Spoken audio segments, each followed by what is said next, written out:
Thanks for joining us for another episode of Love, Marriage, and Everything in Between Countertop Talk. I'm Chef Shan, I'm Mr. Official and we're on episode 21. Okay, let's get it. So, been an interesting week.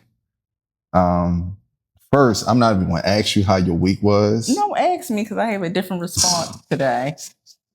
Hey, because you always say, oh, it was good. My week was good and all of that. It was Okay. in my most Baltimore voice, terrible.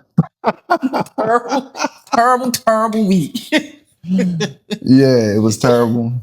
Yes, it was. It really was a rough week. Trashy, deplorable, awful. Yeah. It happens like that sometimes, though. Yeah, so. Yeah. What about you can say that, but I still think it was a decent week because you were able to recover. We were able to recover. Mhm. So, it's been a decent week for me too. Just happy to make it to episode 21. I think that's a big deal. It is. Yeah, we should have did like a banner or something for episode 20. I just thought about that. Like, it's a big deal. We've been talking about this for a long time, but we'll do that maybe on 50. I like that idea. Do something for episode 50. But the better news is that while it has been a trashy week, as you said, we got a big day coming up on Friday. You remember what that is? I do. Why you say it like that? I do. Yeah, it's going to be our 20th anniversary. Mm-hmm. Yeah, so 20 years in, still making it. So, what we got this week? Okay, so I'm going to kick us off with the official first thought. And then from there, I'm going to pass the baton to you. So I just want to talk about some of the things that have been going on in the news. I'm going to start off with Trump. So Trump has been making this big play trying to get the Federal Reserve to lower the rates. But the Federal Reserve is independent of the government, so they beat by their own drum.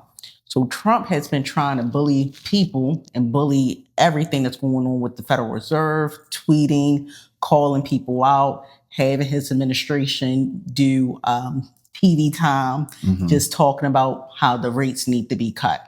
It's time for a rate cut. So with all of this drama, he had his guys, his thugs, I guess I would say, doing probes on everyone.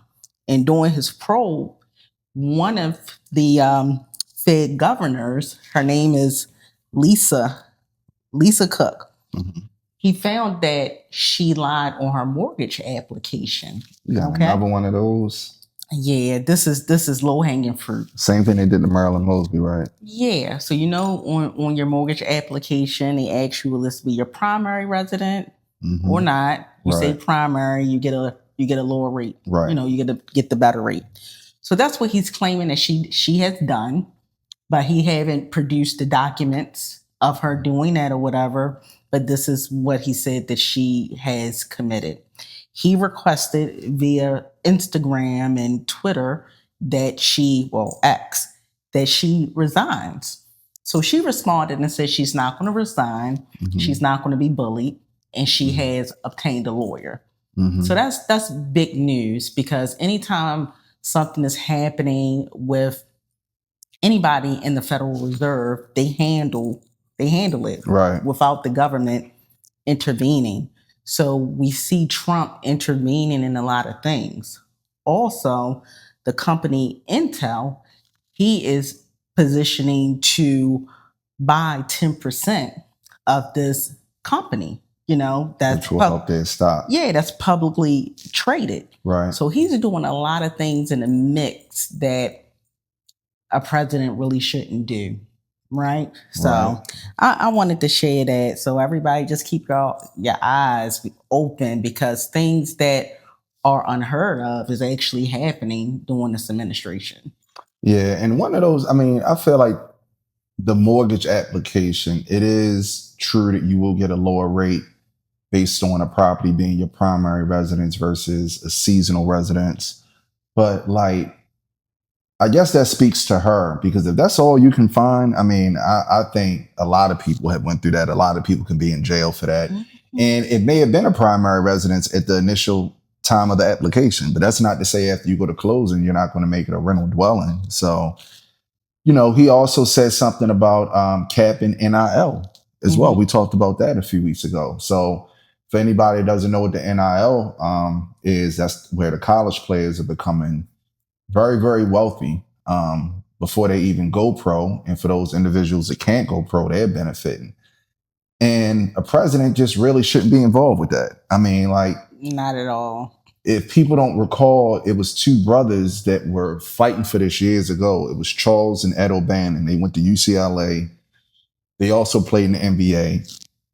And they were always fighting to be paid for their likeness. You hear a lot of athletes that used to talk about how they went to go to sleep hungry at night, didn't have things.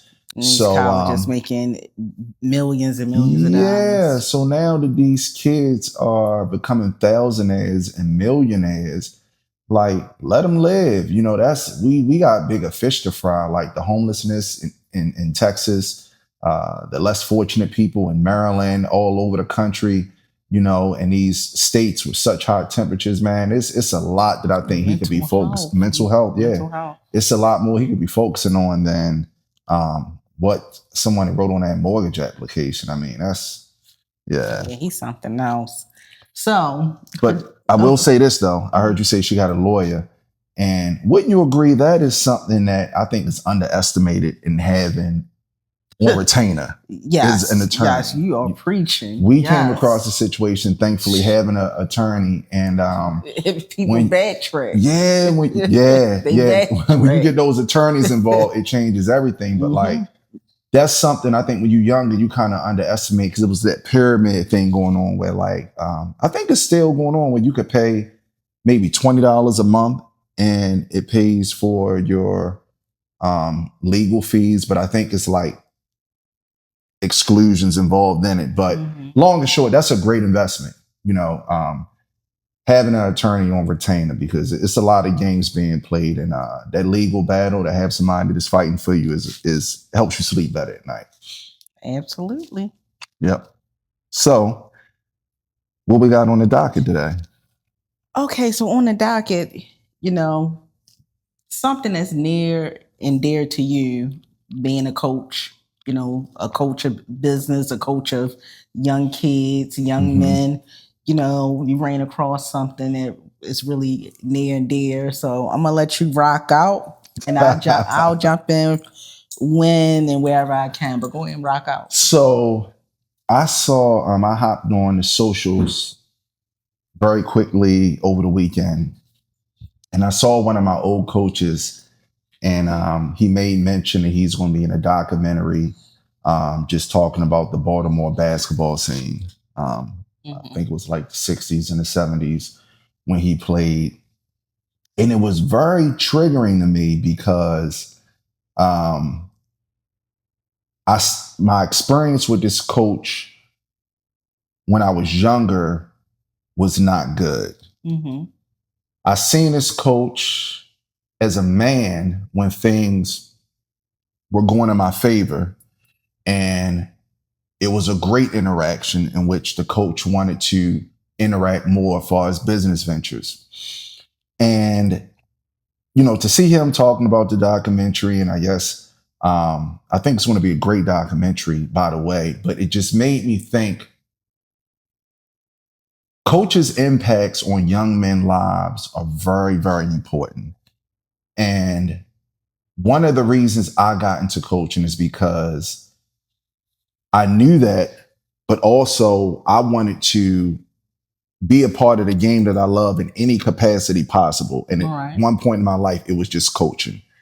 So, it was tough for me to see, because I listened to the post and people saying, "Oh, great teacher, this or that, this or that." And I'm like, man, cat, and usually I'm not like that, but I feel like when you're in a position where you can impact other people, that's a powerful position. whether it's positive or negative. Hopefully it's positive, but I just don't feel like that position was nurtured, the way it should have been. So Yeah, a coach position is very important, especially when you're dealing with young people. absolutely. So, we're not going to say any names, but with that situation that you had with the coach at a young age, what are your thoughts? You weren't hot, you wasn't good enough, so they didn't pay you no mind, or he said some derogatory things to you. So being honest, at the point when he was my coach, I was not at my best as an athlete, right? Okay, thank you for being honest. Yeah, absolutely. So I wasn't there yet. However, when I coached, I always wanted the guys that were projects. And I'm not going to say I was a project, but I was a late bloomer. Okay. I was one of those guys that you hear about some guys that's killing it since they were like 5 years old. I was one of those guys. I didn't really get the hold of things into high school. But, for me, and we see that with a lot. I mean, our kids played AAU. I think it's corny for guys that get into coaching for the wrong reason. A lot of these coaches will piggyback off of the success of good to great players, and they want to ride it out. However, if you have an opportunity for a kid that may not be as good as one of those coaches, every kid is not going to go pro. Right. Professional sports is not for everybody, right? However, you might have an opportunity to make that person further their education further than they would have if they didn't have a sport. Because there's a lot of people that go to college, they play sports, they don't go pro, but they come out with lifetime connections with people. Those lifetime connections can lead to jobs. It can lead to exposure to things that you may have never experienced being from the city that you were from. Relationships, people sometimes find as their spouse in college. And I just think it's such an important position, and I think about one situation we had where it was one guy, me and him was kind of neck and neck. We were both very athletic. He was a little bit more skilled than me. Okay. But we were both trying to get it. We were just big guys that were athletic. So one year we came back to school, and I'm like, damn, he nice now. Right? So I said, what happened? What you doing over the summer? Oh, he was like, Coach sent me to this camp. And I'm like, really? He's like, yeah, he sent me to this camp. And I could see it. I could see the results. So I was bitter about that when I was younger. You understand what I'm saying? But when I saw him older, it pushed me back, because my thing is when you saw the coach. When I saw the coach, because you had an opportunity to be have a bigger impact on my life at the moment. I don't need you to be an impact on my life now. You want to talk about business ventures and who you're connected to politically and just the things that we can do to collaborate. Why would I want to collaborate with you at this point in my life? So you feel like some coaches miss a pivotal opportunity, absolutely, to pour into everyone, not just the kid that may be the tallest on the team or the most athletic, but what about the kid on the team that's trying to get there, that's want to work to get there? Yeah, those kids are overlooked. And I think even there's somebody that we know mutually that you told me everybody in your neighborhood knew he was an athlete. Okay, so what about, I think everybody has a kid from their neighborhood that was a great athlete, but got caught up in the streets. Yeah. Right? And a lot of times coaches pose as the only father figure that some of these boys may know. So if you have an opportunity to keep a kid off the streets, I had one kid that I coached that was a hellraiser. And the mother was like, I'm taking him off the team. I'm like, no, why would you do that? I said, well, he going to sit in the house and be punished? I said, let me work him. You remember the kid I'm talking about? Yeah, O-Dog. Yeah. So to me, that is what a coach is supposed to do. Single mother, has a son that has potential, having difficulties in school like we all had, but there's no man around. So he's coached me, and he was not one of the better players on my team. And he ended up being a better player, not because of me, because I didn't have him that long, but he kept at it. But I said, no, let me work him out. That's what we're supposed to do. You know, how many people's lives could be different if you had a coach that was really genuine into the kid on the team that's not as good as a kid that's scheduled to go to like a Division I school? That's an important role. It's very important. And right now, and we see this too, like you can't afford to have any authoritative figure in a child's life that does not have value. You understand? Because, go ahead. Yeah. I just wanted to just touch on what you were saying about, the better kids, the kids that have more athleticism or maybe taller and things like that. Something that I did notice, and I want your take on it. Those kids, they could like miss practice and they could still come in and start. So they have a lot of wiggle room. Whereas though somebody not that good don't have that as an option. They can't miss practice. Right. So don't you think that causes disruption within the team? It does a few things. Okay. So one, those coaches feel like they are showing a kid or a parent love because like your kid good, he ain't gotta make it. That's because he's tallying that kid. He wants that kid to call him on draft day like, coach, I need you at the table. Right? But what a great coach is going to do is that, yeah, you might be the best on the team, but you still can get better at something every single day. Every single day. Now, give or take, the game has changed. A lot of these kids aren't practicing as much with teams because they're training more. That's the era we're in now. So it's a little different than when our kids was coming up.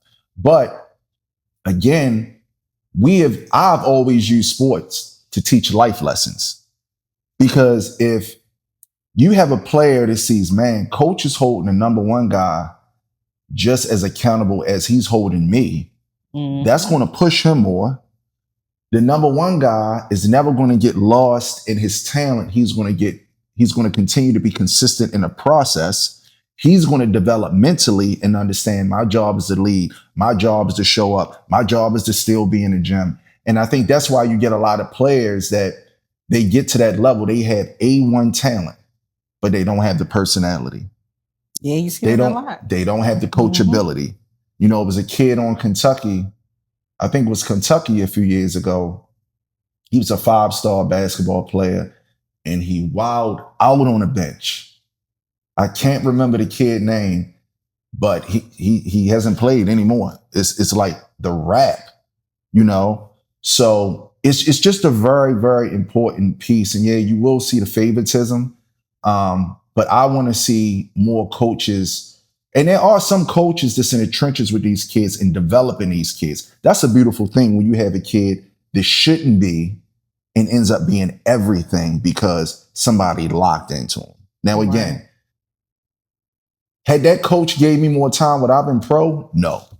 You understand what I'm saying? You don't know that. No, what I'm saying. I'm saying it from the fact that I know that I caught away. I was a late bloomer. You understand what I'm saying? So when I kind of caught on to things, it's not like now with social media and you can, I didn't have that opportunity. Everybody is not going to go pro. That's not the message. The point is that,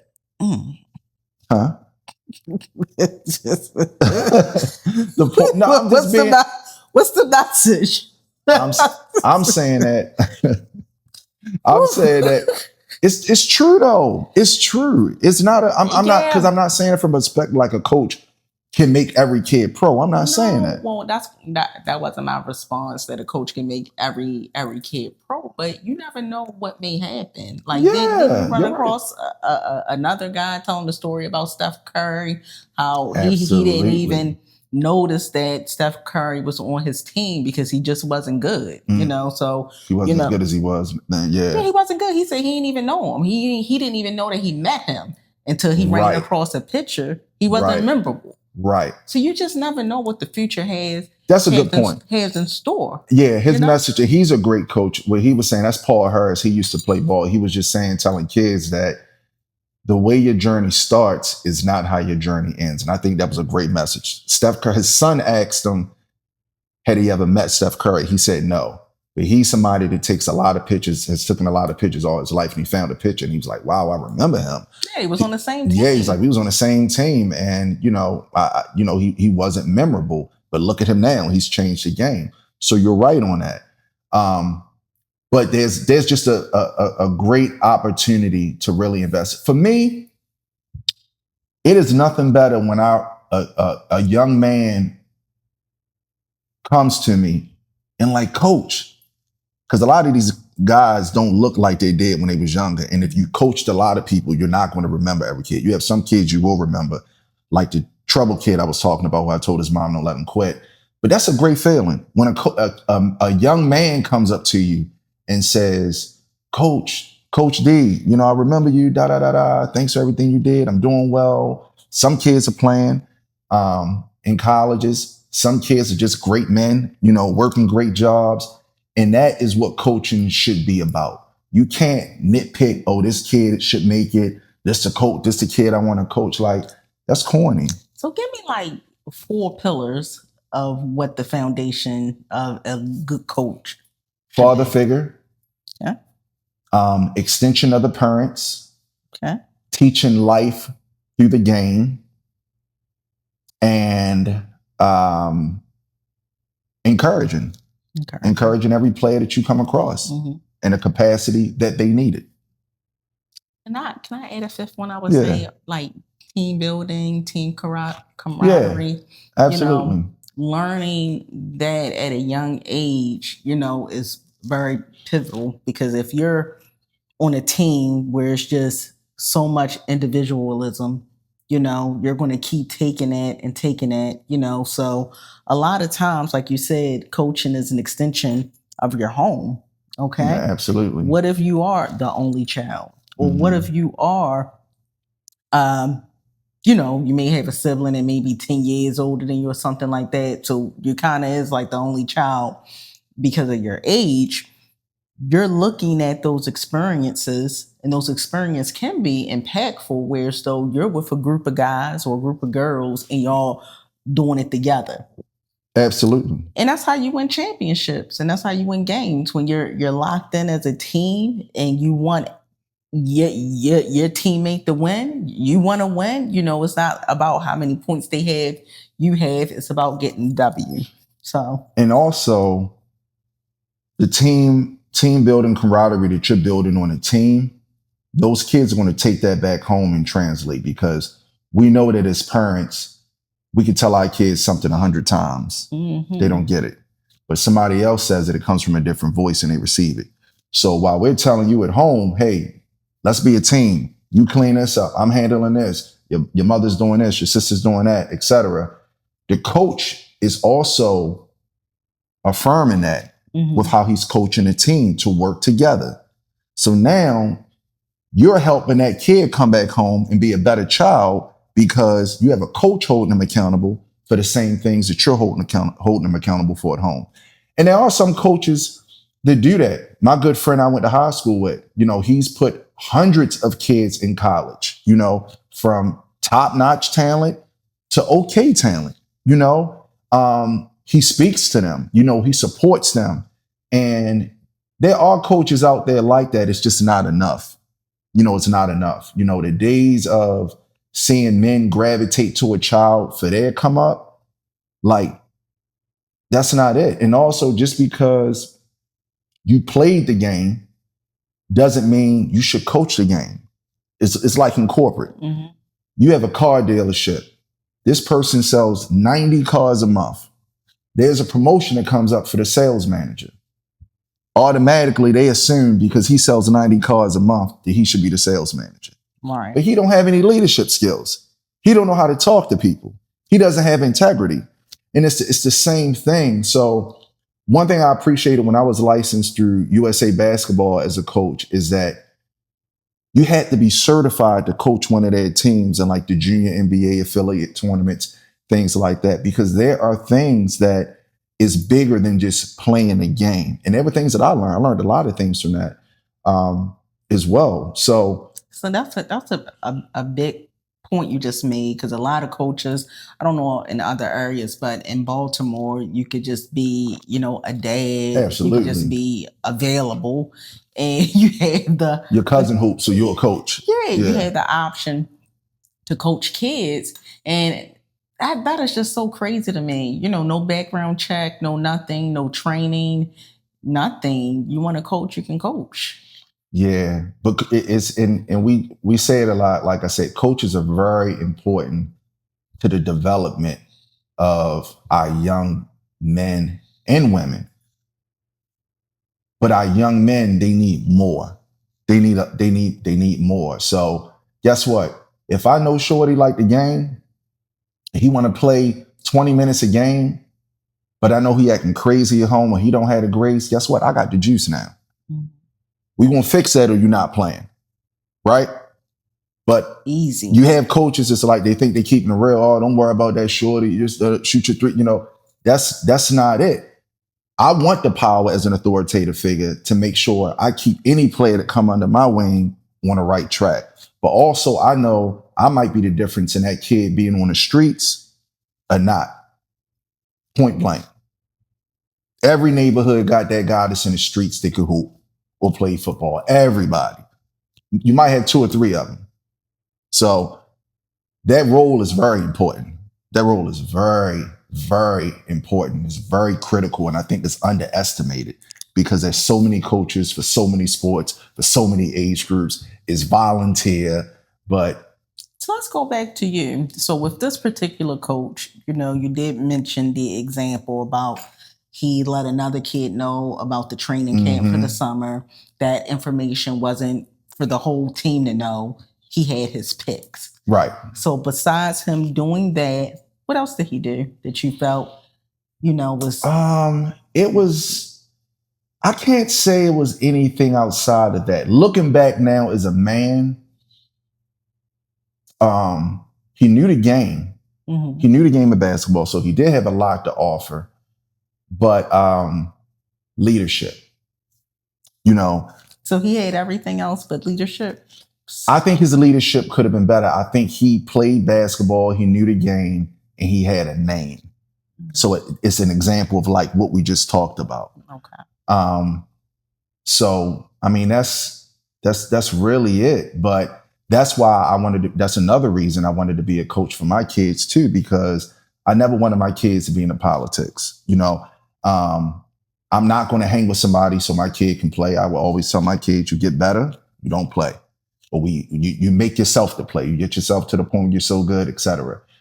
So yeah, and that's something that bothered me because that was the message inside of our home: get better, get better. And then when your child get better, and then they still don't play, right, because of politics, that's something that really, I say as a mom, just really used to get under my skin because of the politics. And I'm like, babe, you can't say something. Just But even at times that I did, I always wanted to have it talk. Like I wanted to get inside the brain of the coach, and understand their reasoning. Because a lot of times I knew before I talked to them, but I would talk to them. But at the same time, I'm proud because, especially where we from, I'm not hanging with nobody for nothing. You get what I'm saying? I'm not that guy that like, hey, so my kid can play. Let's go out. You got to come over to the crib. Nah, it's not that. But if I respect what you're doing, because at the end of the day, coaching is a volunteer job. And in most cases, unless you're coaching like one of the professional players teams, and there's only really one. In high school, they get paid. Yeah, in high school, there's just not a lot. It's like $3,500 for the season, or it might be like $5,000. Yeah, but they're still like a teacher there. They're still yeah. But I'm talking more so like when you get to the circuit, like EYBL, the Adidas Gauntlet, things of that. You're not getting paid. If it's a professional players team, they might have their one person is handling the grants or getting money or whatever, but every coach is not getting paid. Right. So I do understand that. But for any parents as well, you do have to be very careful who you allow to be an authoritative figure in your kid's life, because it could make them or it could break them. Absolutely. So the $1 million question, are you tuning in for the documentary? I am. Okay. Yeah. When is it? When does it come out? I don't know when it's coming out. I just saw the clip and I just went to the comments and I'm like, what? But it's going to be a good documentary. Anybody that knows about Baltimore basketball, the Dome, things like that, it's going to be a great. I am going to watch the documentary. I can't wait to see it. Well, I'm going to watch it too. So, as someone from Baltimore, the Dome was the place to be in the 90s. Okay. It was just like, I guess it was out Rutgers. It was. But it was just amazing. It was the place to be. It was lit. It was live. It was everything. So I will definitely be tuning in myself. Yeah. Me and Tavon played down the Dome one time, which was big for us because we was from West Baltimore. But you can't describe it. I can only imagine what the Rutgers was like. But for us, Cloverdale was it over Whitelock. So we would stay out. I mean, we would play at Cloverdale because Cloverdale also had lights. So for us, and it's funny how small Baltimore is, but when we were coming up, if you were from West, you hooped over West. Cloverdale was the place to be. Cloverdale, Drew Hill Park. If you were over East, which was more, people thought East was more dominant, you had the Dome, you had Oliver, Cecil Kirk. You had a lot of places to play. The competition was out of this world. But I'm excited to hear about it because a lot of people sleep on Baltimore for the basketball scene. I don't know why. Why. We have some hitters. Yeah, Kanye and Anthony. You know, I like Shorty. He gave us our props. He was saying he think New York basketball is dominant again, but he was like, last few years, I'm gonna give it to the DMV. But I feel like those classes, DMV, man, like going up to the class, this year will be the class of 26. Those players had the perfect blend of like training and basketball consistency playing in tournaments.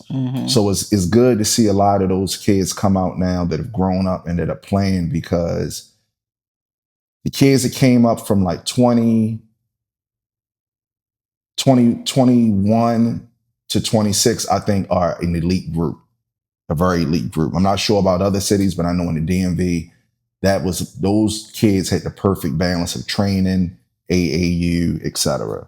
So I'm excited about that. it. Coach D.